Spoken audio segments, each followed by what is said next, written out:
Hello, and welcome to Conversations with Agents of Change, where we speak with extraordinary individuals driving transformation in their fields. Today's guest is Doug, CEO of AQR International and a global authority on mental toughness. Doug has spent decades researching and applying mental toughness frameworks to help individuals and organizations thrive in challenging environments. His work spans leadership development, education, and performance psychology, and he is co-authored several influential books on resilience and adaptability. Today, we'll explore what mental toughness really means, why it matters more than ever, and how it can shape the future of work. Doug, it's such a pleasure to have you here today. Welcome to Conversations with Agents of Change. Well, thank you, Izzy, and I'm delighted to be here, and I'm going to be very happy talking about my favorite subject. So That's brilliant. Doug, could you start telling us a little bit about your own background? How you entered the world of people development, assessments, and consulting? well, I'm going to make people rush to the calculator now because I started work in 1969. So either you're good at mental arithmetic or you'll look for a calculator and you realize how long I've been doing this. And I went straight into what was the world of people management. And from the start, I was intrigued by the way that organizations manage their people and get the best out of their people and the different ways that that could happen. And of course, if you look carefully at all of that, you begin to realize that the different styles and approaches produce different quality of results. And I became very intrigued by that. And as my career developed, I met some remarkable individuals who were doing things that were not of their time, but well ahead of their time. And at one stage in my late 30s, I was given an opportunity to actually be head of operations for a major international company. So I was given the opportunity to move from HR into a practitioner role. And that is where all my learning took place, because it's one thing to advise people or guide people. It's another thing to sit in that seat and do it yourself. And I began to realize then that systems and processes, which is what HR very often focuses on, are all useful, but they're all very limited. And unless you bring people with you, they don't work as well as they should. And so I began to be interested in why. And it's the why question, not the what question, because HR and L&D is dominated by the what question. So we talk about behavior and trying to change behavior, but actually we should be asking a more fundamental question. And that is, where does that behavior come from? Why do people behave the way they do? And once you begin to understand that, you know how to change things and how to create a better world. It's only recently that we've been able to get an understanding of that. That's amazing to hear that journey. And I agree with you. Sometimes we focus on the wrong questions. And definitely, I'm a big fan of the why. Why do we do things? And sometimes it's not very easy to figure that out. I know that over the years, you work many different sectors from education to corporate to sports to social. What has been one of the most valuable lessons that you've learned about human performance and change in that journey? It sounded like I'm a little bit critical about behavior and the attention that's given to behavior. I understand why people focused on behavior, because behavior is something you can see. Organizations run assessment centers where they make people do exercises and you stand around watching them and you make assessments and predictions about the behavior. So it's natural that people began to say, well, if we can see it, we can do something about it. You can, but you can only do a little bit. And it was very much the same with emotions and feelings. People understand their own emotions and feelings and can describe them. But there's a third component, and this is a component that everybody knows. It's always been important, but we've never really understood. And it's an aspect of our personality, and it's our default mental responses to events. So everybody's heard of the fight or flight response. If you go back to that, you have two warriors walking across the savannah, both identical skills, age, physique. They're identical in every way. And suddenly in front of them comes a saber-toothed tiger. Although I'm not sure tigers lived in the savannah. I think they lived in the jungle. So we know the story. One decides to run, and the other one decides to stay and fight. What is the one difference between the two? And it's that default mental response. So it's not a carefully considered mental response. You see this tiger and it's your instinctive response to run, or your intuitive response to stay. So that mental response is fundamentally important. And when you talk about us working across all these other sectors, that fundamental response applies everywhere. So we started working in the world of work, but very quickly found ourselves going into the world of education, sport, well-being, social mobility, everywhere where understanding people's default mental response mattered. Because if you understand that, then you can do something about it. The trouble is, it's invisible. I can't see inside your head, you see. You can't see inside mine. And I can't even see inside my own head. I just know I respond.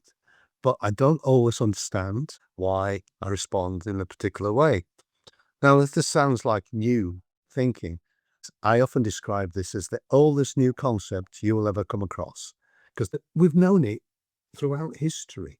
Even those two warriors walking across the savannah understood it up to a point. We knew that people respond mentally in different ways. And the first written evidence of understanding that this is important was by Plato, the Greek philosopher. And he described it as fortitude and as one of his 4 virtues. Now, believe it or not, that is hugely influential because those 4 virtues underpin Western society's belief today. We've always known that there's something important out there, but because it's hard to get to, we've not really understood it. Cut a long story short, I was very fortunate to come across Professor Peter Clough when he was a young researcher, and I became involved in his research, and he was interested in this concept of mental toughness to try to dig under the skin of the subject to be able to understand what it was about. And Peter made the first breakthrough. And once we made that breakthrough, we have since been able to develop an understanding of this mental toughness concept and to be able to assess it, which then allows us to challenge some of the more superficial ideas that are commonly operating in the world of people and organizational development that are very popular but do not work. But we still like them because they can't have a kind of face validity. So we're beginning to not only understand how people work, how people function, and how they do it in teams and in whole organizations, but we're also beginning to understand what works and doesn't work. Do you think this is something that is learned or is something inherited from each other? So is it like something that we come with? That's a great question, Izzy, because we're fortunate. I should add that one of the things we are intensely proud of is that it is really well evidenced to a point that a lot of popular ideas, you kind of examine them and you realize there's no science behind them.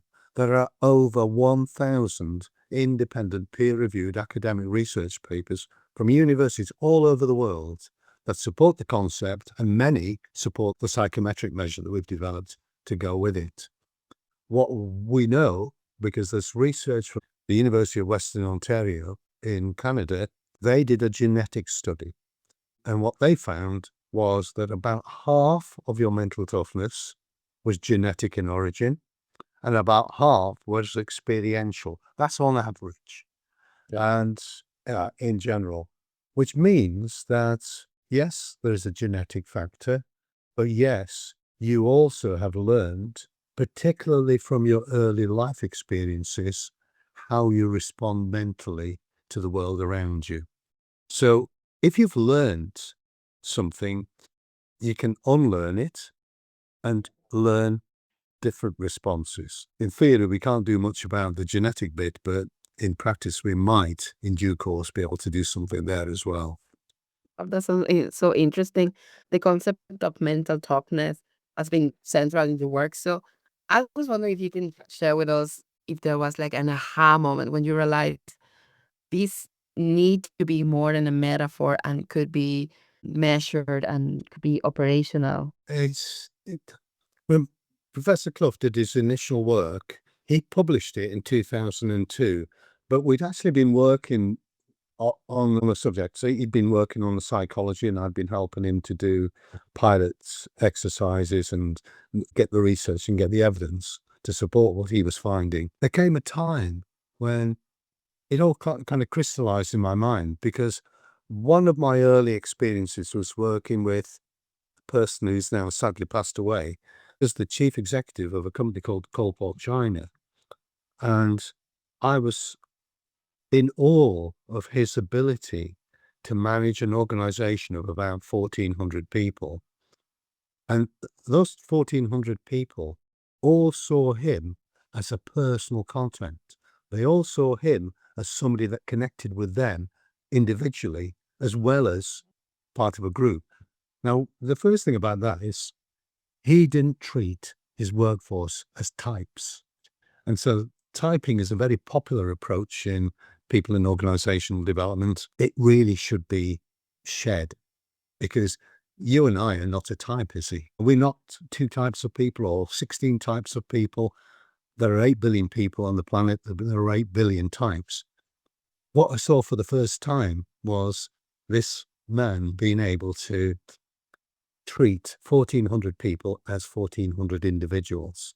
I'll give it tiny examples, because I can remember once going with him to speak to one of his employees, somebody quite low in the pecking order, whose son had won a place at university. That was the first time in that man's family that anyone had got a place at university. Les, that's his name, sought him out, made something of it, told him how proud he was, and then he did something quite remarkable, because he knew that the employee had a basic education, but he was going to have to deal with the university, fill out forms, and universities can be quite uncompromising organizations. And he said, I expect you've got all these forms to fill in for you and your son. And he said, yes, it's doing my head in. I can't understand the forms. He said, forget it, bring the forms in, take them up to our accounts department. They're forever filling forms in. They'll want to know about your income and everything, so it's the right place to go anyway. You're not to leave until all your forms are filled in to your satisfaction.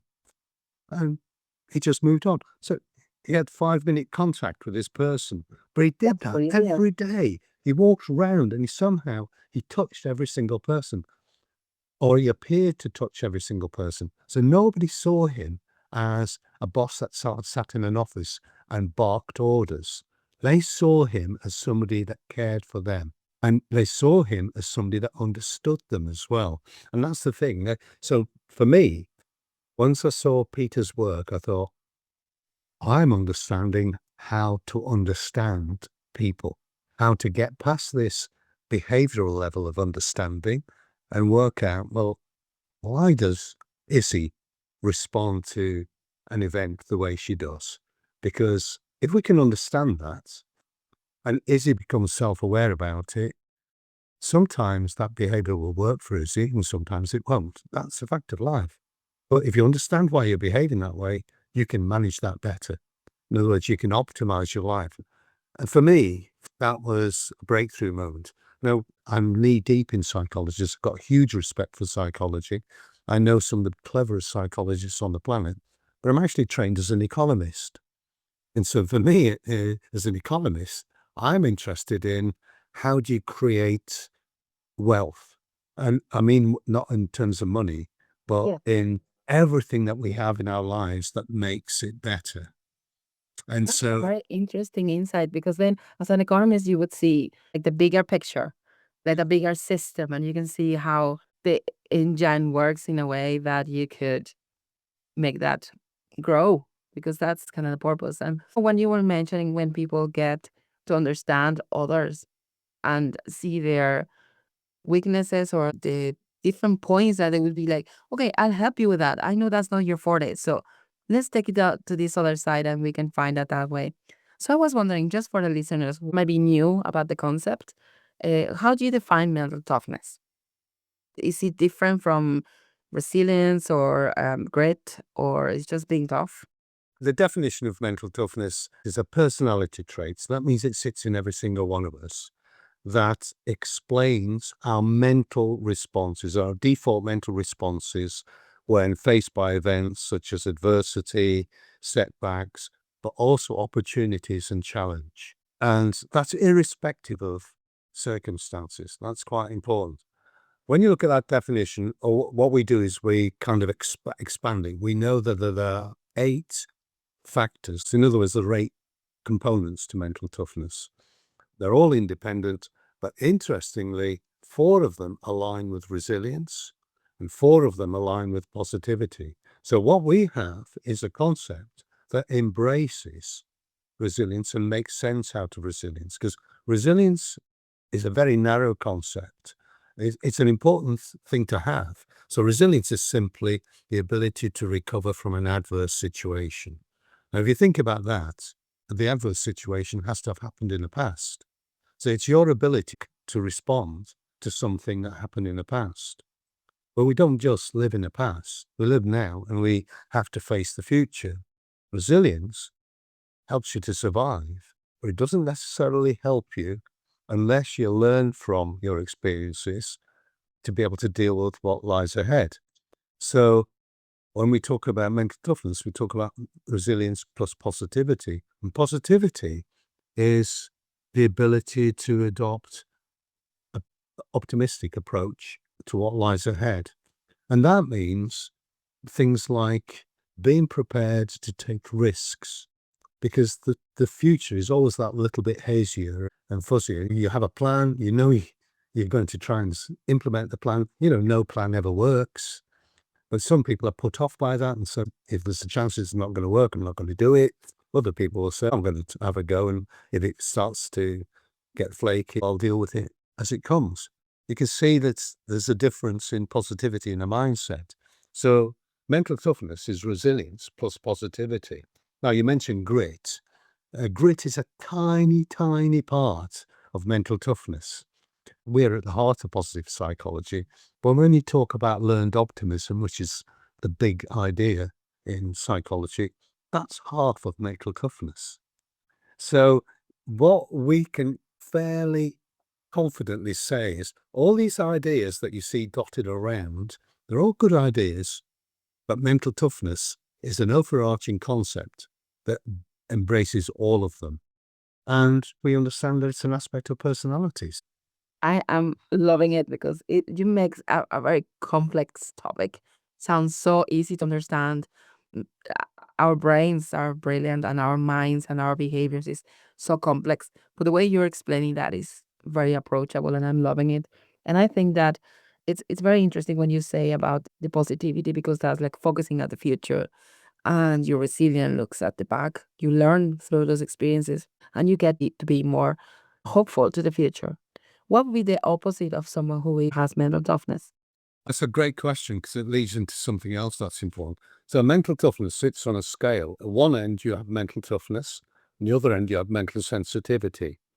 So the mentally tough will take everything that happens in life in their stride. The mentally sensitive tend to feel every bump on the road, but will also stop to think about what's happening to them. So where a mentally tough individual would kind of blindly go through something, they'll leap out of something, a mentally sensitive person won't. Now, there's a temptation to think mentally tough is good, mentally sensitive is bad. That's not the case at all. And I think that's the big trap that mindset falls into. People look at growth in fixed mindset and say, growth mindset good, fixed mindset bad. That's nonsense. You can have a fixed mindset and be extremely successful if you understand yourself. What we find, there are actually almost very, very few people who are truly mentally tough or truly mentally sensitive. When I say there are 8 components, some of those components will be mentally tough, some will be mentally sensitive. We all have that kind of zigzag pattern within ourselves.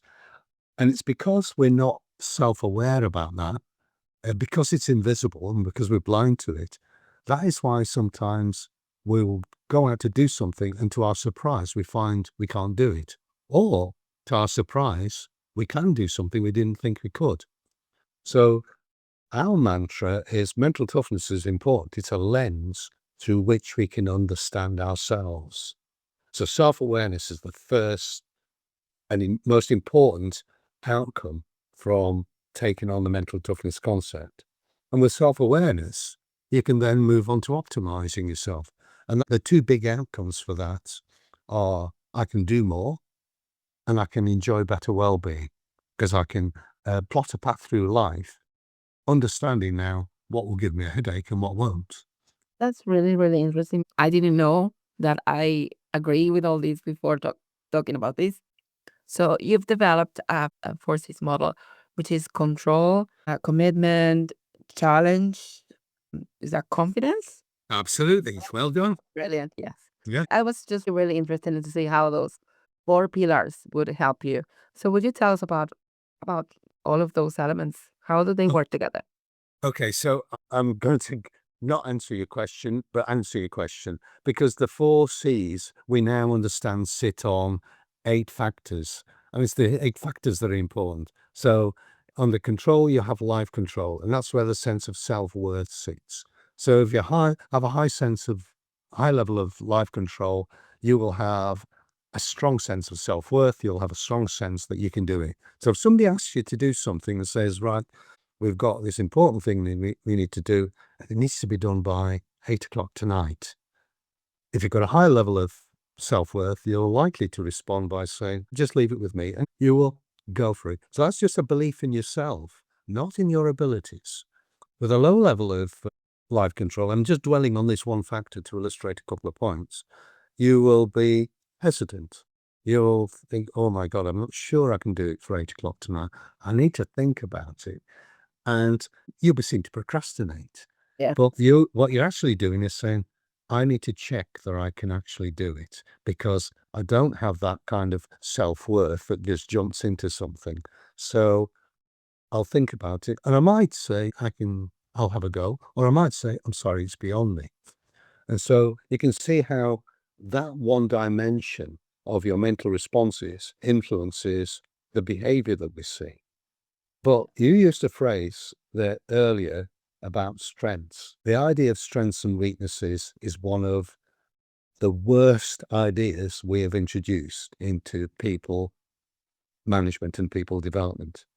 Because if you look at what I've just described, the person who is gung-ho and will leap in and do something straight away, that's seen as a strength. What happens if that person has leapt in and into the task, and he isn't capable of, or she isn't capable of dealing with the task, or it's beyond them, or it's too complicated, or it requires the involvement of others who can't respond that way? So is that behavior still a strength?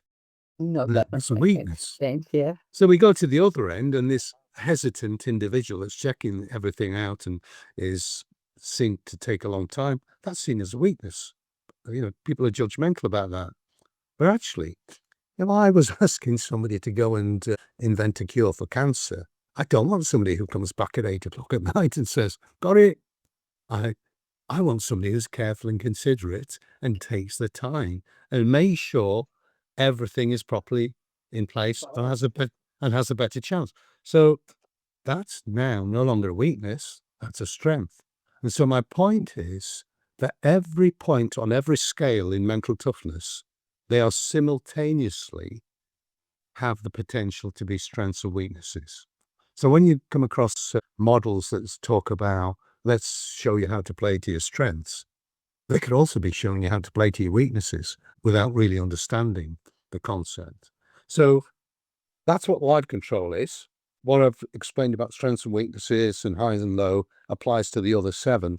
The next one is emotional control, and that's simply about the extent to which I manage my emotional responses to events. Some people are capable of managing those emotional responses and channeling them into sort of more effort. Other people will allow their emotional responses to manage there. So that's control. Commitment consists of two aspects. One is goal orientation, and that's describing the extent to which I know my purpose and can visualize how well that has to be done. So in other words, translate it into goals. And I do that because I like working to goals. But not everybody understands their sense of purpose or has their own sense of purpose or can see the purpose in their work. So they won't be goal orientated because they can't see that. Now, the next component is achievement orientation, because you would think that if I understand my sense of purpose, I'll go and do it. But we all know that people often talk a good job and then don't do anything about it. So there's an interest. It is completely independent. You can have people with a sense of purpose who don't do it. You can have people who have a very low sense of purpose, but if you ask them to do something, they'll apply themselves and work really hard and do it. So that's what achievement orientation is. By the way, that is what grit is. It's one component of mental toughness. So that's control and commitment. And those factors really describe the underpinning of resilience. Then we go sort of around the concept, we come to risk orientation. And this is describing the extent to which you see the threats and opportunities from what you're doing and what you're going to do. And you assess the opportunities as worth going for, despite the fact that there are threats. But there are people who will see it the other way around. So somebody with a low sense of risk orientation will say, I don't want to take any risks. I don't want to change anything. So they're the kind of people who like a steady job. Somebody with a high level of risk orientation is probably an explorer, or somebody who is a researcher, who's constantly finding new ways of doing things. And I'm hoping by now you're beginning to get a sense we are not judgmental. We're about understanding people. We're about getting rid of this strengths and weaknesses notion and saying, this is who you are. Once you understand who you are, you can be the best that you can be. Next factor is learning orientation. And for me, this is the beating heart of the concept. And this is about the extent to which, as we go through life, we reflect on everything that happens to us and around us. Now, when things happen, you can adopt, I'm simplifying it, two approaches. You can say, well, it went wrong. What happened? I need to learn from that. Or you can say, that went wrong. I'm sweeping it under the carpet. I'm not thinking about it anymore. That's learning orientation in a nutshell.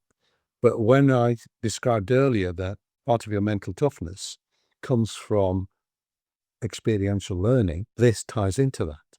So this factor is very important in the extent to which you develop your overall mental toughness. And then the final two factors sit under the confidence heading. And one of those is confidence and abilities. And this describes the extent to which you believe in abilities you've got. So we all tend to have skills, knowledge, and we all tend to have some experiences. But if we don't believe in them, or think other people have more, or think ours are inadequate when they're not, we are unlikely to use them. Sadly, you can also have people who have got small amounts of ability, think they've got lots, and they will attempt things they shouldn't. And then the final one is interpersonal confidence. And again, I think this is quite an important one. This is about the extent to which you're prepared to engage with others. So at one stage, we thought it was about assertiveness. It embraces assertiveness. So you want to engage with others for a whole variety of reasons, to learn from them, to share information with them, to build bridges with them, to work in a team with them, to influence them, to defend your position. All of those are important things. But if you're not prepared to engage with people, so you're very crudely shy, you're not going to do all of those things. And the chances are you'll become more ineffective. But actually, shy people also tend to be good at listening, whereas people with high levels of interpersonal confidence tend not to be good at listening. So again, we're kind of saying, hang on, this is not good or bad. This is just what it is. So those are the 8 factors. So they're all describing 8 different components of your mental approach to events. So when you face something, those 8 things are all kicking in and all shaping your mental response, which then translates into behavior. That is so amazingly interesting. I mean, from understanding they are different pillars, but at the same time, they are so interconnected and they need each other to thrive. And I found it very, very interesting. And I'd like to learn more. So, what about the practical side? So, when an individual, let's say a listener, is wanting to develop their own mental toughness, especially in a time of change or uncertainty, what are the 3 things that you Well, recommend them to start doing? right, so I've hinted at it a couple of times. The big thing is create self-awareness. So to be able to assess and understanding your own mental toughness profile and why you are responding mentally to events has to be the first place to go to, because you can't develop something if you don't know what you're developing. So It's looking inside yourself and how you respond to things, like asking yourself questions. Why do I feel this way? Is that well, going to the same direction? that's actually almost impossible to do. It's impossible for you to sit and strip out the inside of your head in those 8 factors. What we have developed, as a byproduct of all the research that I've described, is a psychometric measure, a very high quality psychometric measure. There's a whole range of psychometric measures out there that I wouldn't touch, but this is right at the top end of the quality spectrum. And there are a couple of versions of it. One is the MTQ Plus that assesses all 8 factors. And then there's the MTQ 4Cs, which simply assesses the 4 Cs. But for some applications, that's enough. So we have a psychometric measure that is able to make the invisible visible. And in the hands of a competent, trained person, and coaches and trainers love it, as do business leaders, interestingly, it is a perfect tool for working with people to help them understand themselves better. So that's the first step. So you can't work, it's a bit like a doctor. You can't cure somebody if you don't know what their illness is. So this is not an illness, but you have to start with understanding what you're going to develop. And then the development is really interesting because there are essentially 3 options, and you can actually have a mixture of them. The first one is, if through understanding my mental toughness profile, I now understand why I find some things are difficult, then if I want to, I can develop that, because we know that's how we developed our mental toughness in the first place. It takes time, because if you are, say, 35 years old, you've spent 35 years learning to respond to life one way, and suddenly you want to change that. So we say it's actually possible, but it can take a long time to actually make that fundamental sustained change. So that's one option. But then not everybody wants to change, and not everybody should change. So some people will say, well, that's my profile. I understand that. I now understand why when I do some things, I have a problem. But actually, in other times, my profile, it might be mentally sensitive, actually works for me. So I want to know how to cope with those tricky times. So you can go and you can work with coaches and therapists and say, well, give me some coping mechanisms. And that works, that's valid. And sometimes if they adopt those coping mechanisms often enough and religiously enough, then they may well change their mental toughness profile. But there's actually a third option, and that is about understanding where in the world I fit and where I don't. Because if I understand that there are some things in life that create a problem for me, maybe I should learn to avoid those things. So maybe I should choose to live and operate in sections of life that give me the least headache. So those are 3 options. So we don't say you have to change. Yeah. This is why understanding yourself is so fundamentally important. And it doesn't have to be just one of those. You can actually adopt all 3. But in the world of L&D, you have very prescriptive, one-size-fits-all approaches.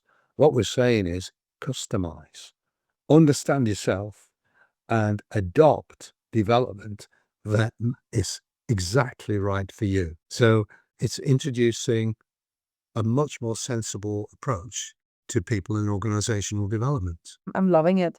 And I think that we are living in a world full of change and uncertainty, and from economic uncertainty to technological disruption to global challenges.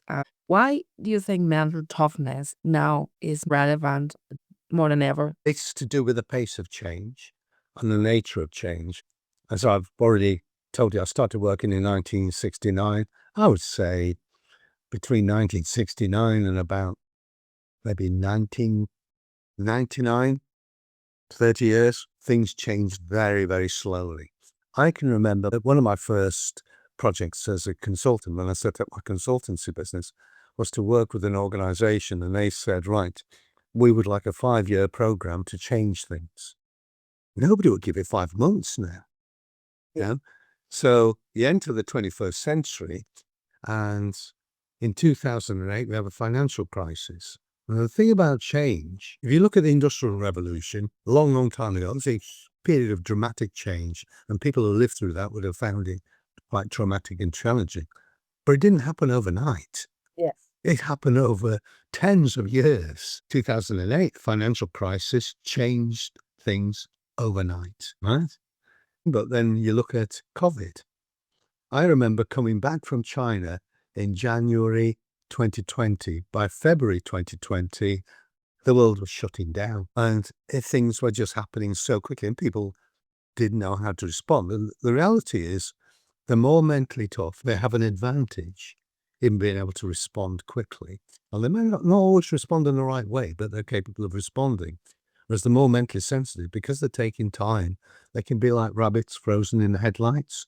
So they can struggle with the pace of change. And then you look at 4 years ago, the invasion of Ukraine. You look at what's happening since the appointment of the new US president, Trump. These are big dramatic changes. They're happening at a much greater frequency. You look at the impact of technology. AI was a nice idea 2 years ago. Now it's everywhere. So we are being required to manage change and the opportunities that come with change and the threats that come with change at a much faster rate than ever before. It's almost as if that we wake up every morning and there's something more to think about. And That then you have wouldn't the have happened. burnout, Yeah. the burnout and the stress, and the well-being, and it's just all over the place, and especially at work. And if you have families, like everything just builds up. So I suppose that learning yourself and how you react to different things, it would certainly help you to deal and manage those Yes. in life. Yeah. Well, if you don't understand why this is affecting you, you can't do anything about it. And that's why I'm intensely proud of what we've done. It's taken time to get the rest of the world to wake up to what we've done, but we are changing our understanding of how people function. But there's still people holding on to the idea it's all about behavior. Well, in a sense, it is, but you're not going to change behavior until you understand where it comes from. So we are pushing boundaries here. I find it fascinating because, as you have mentioned before, it is very relevant in terms of like personally. But when you bring that out to the workspace or society, it's very interesting to see how that dynamic between people work. And if there's people who maybe are more aware of their own behaviors and responses, maybe there's people that have never sat and think, okay, why am I behaving that way? Or why is this annoying me so much? So that dynamic can be tricky sometimes, and it can lead to differences and arguments and stuff like that. So there is so much to learn about it, and I'm really interested in your work because I think that's helping in so many levels and so many organizations. So looking ahead, what really excites you in the next, let's say, 5 years in the domain of mental toughness and in leadership and organizational change, societal change? Oh, that's a really good question. But you made a very good point earlier about the dynamics, because what we're seeing is application in a whole pile of sectors. But actually, Possibly the biggest growth has been in team working, understanding how teams work, because that's where your observation and dynamics comes in. We can add something to understanding how teams work that nobody else can have. But also we do it at an organizational level. We've got organizations now assessing people from top to bottom to understand the resilience and positivity of their organization. From my perspective, there are two challenges. In 2002, when we started, there were probably 10 people in the whole planet who knew about mental toughness. Me, Peter, and a few researchers that read his paper. Now there are thousands, hundreds of thousands of people, and that's my goal. My goal is to make sure as many people on this planet understand what this is and understand how to apply it for the benefit of their clients, their societies. And amongst the sectors that interest me most, the world of education.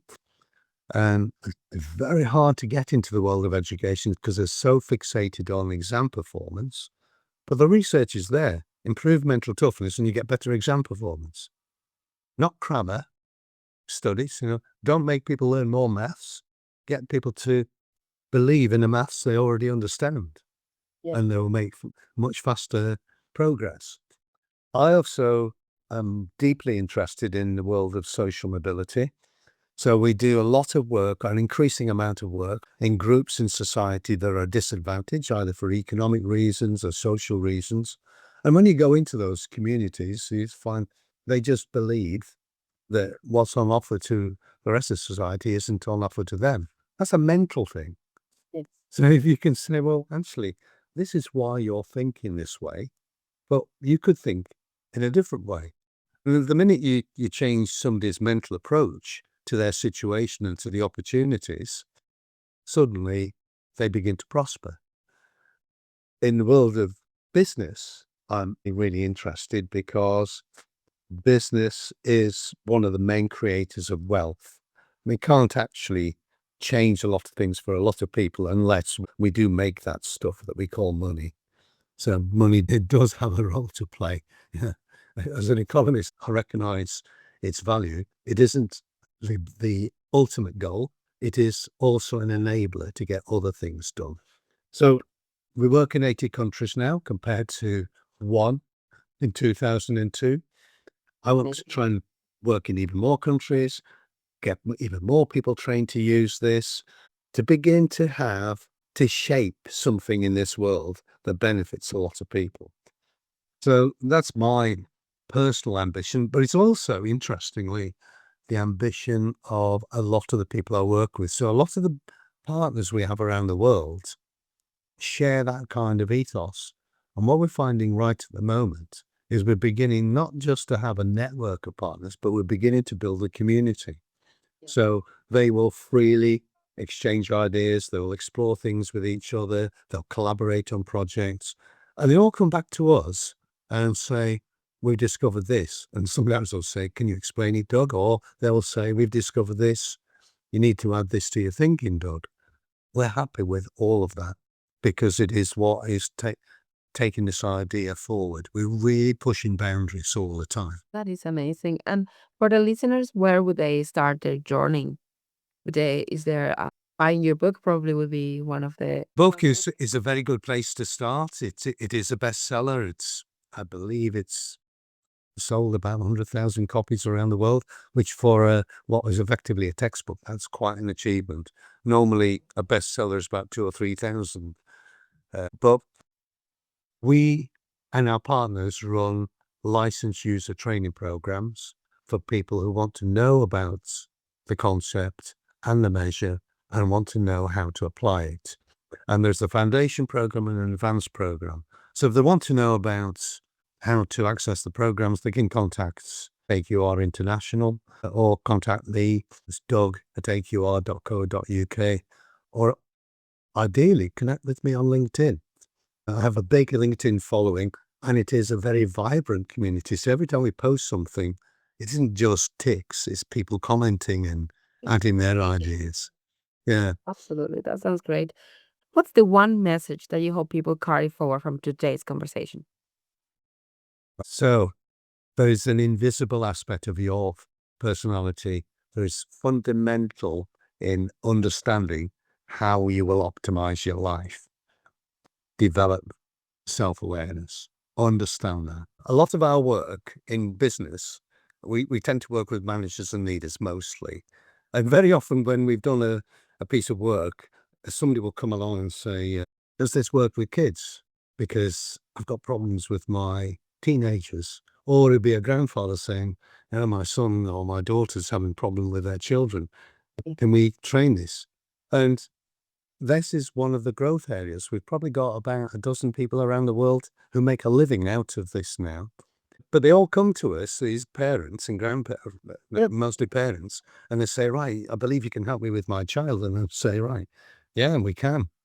We have to start with you. Because they all come and say, fix my child. And I'm saying, no, we fix you first. Yes.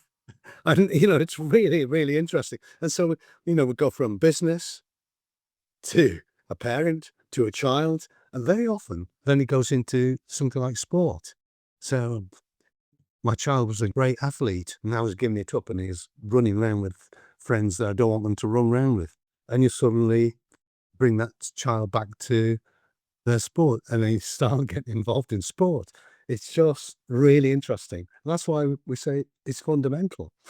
An athlete can be an employee, can be a student 2 nights a week, can be an athlete training 1 night a week and playing 1 night a week. That's the same person. That's a person. And, we just think this applies everywhere. Absolutely, because as individuals, we have different faces and different hats that we put up.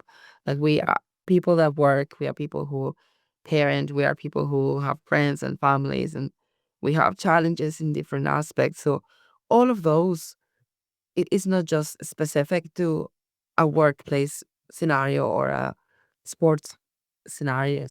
It's really curious. I saw a post on LinkedIn a couple of days ago, and the cost of attending our program is about £1,000, which compared to other psychometric concepts is small. The cost of completing a questionnaire and receiving feedback is probably £250, £300. The post said, if you buy a new pair of shoes, new set of clothes, and go out for dinner, it might cost you £300-400. Yeah. And you'll have a great night. You can spend that £400 on digging into mental toughness, and it'll last you for life. And it's investing in yourself and not just your today's person, but the way you understand yourself. And also it's inspiring for people around you because they see, well, I've seen how much you have understood or your journey, how you're understanding yourself, how you're trying to befriend yourself a bit better. And I think it's the ripple effect that the one person started. And as you said, at some time you were just yourself and maybe a couple of people, and now it's so many people around the world that is knowing about this. And I think that is very relevant, and that's why I decided to invite you to Conversations with Agents of Change, because I think your work is inspiring others, is inspiring practitioners, is helping them understand things that are relevant to all of us. It's not just about a specific industry. So I am at awe at your work, and I think that most people should know and understand more about it. So I will definitely be following what is coming next. I heard about there's different events coming, so I will be keeping an eye on. It's international, so there's events happening throughout.